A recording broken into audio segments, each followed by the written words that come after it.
తల్లి చక్కగాని ముగ్గురు మహాలు జన్మించారండి. ఎప్పుడైతే ముగ్గురు మహానుభావులు జన్మించారు ఈ మహాతల్లి కపల సంతోషమైపోయి ఈ ఆదిశబ్దం ఏం చేస్తుందా నేనెమ్మ సెగ్గర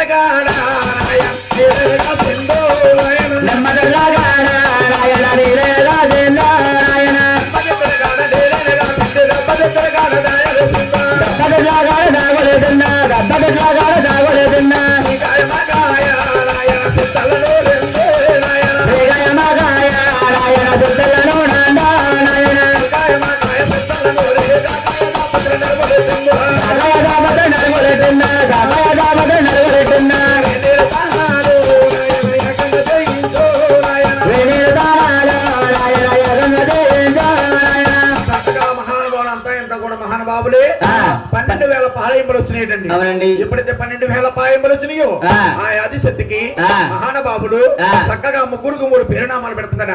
పెద్దవాడు బ్రహ్మదేవుడు, రెండో వాడు ఆదిష్ణమూర్తి, మూడో వాడు గౌరీ శంకరుడు. చక్కగా పేరునామాలు పెట్టి అంటా ఉన్నదట ఆయన ఎవరి రాజ్యాలు వారికి చేస్తా ఉన్నారు. మా తల్లి రాజ్యాలు మంచి పెడుతుంది గోయందు తూర్పు రాజాల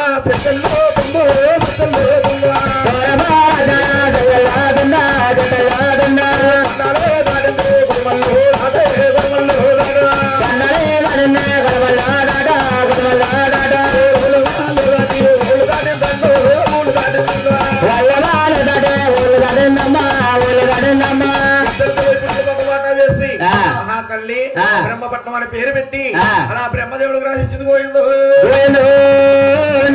ఉత్తరపో రాజాల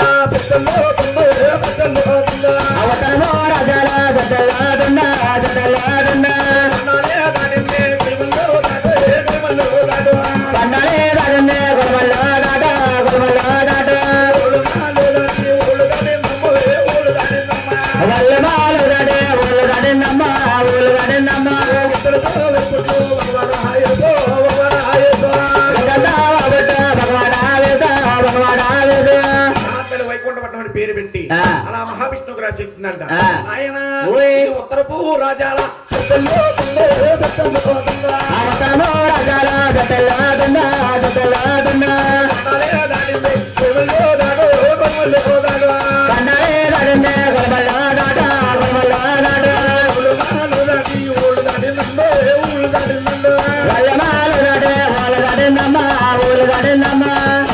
రాజ్యాలు పంచిపెట్టింది. పరుషకాలం పోయి నడికాలం వచ్చింది. ఉందేమో మంచి కాకలెత్తుంది. కామరత్వం చెట్టు పుట్టింది. కామ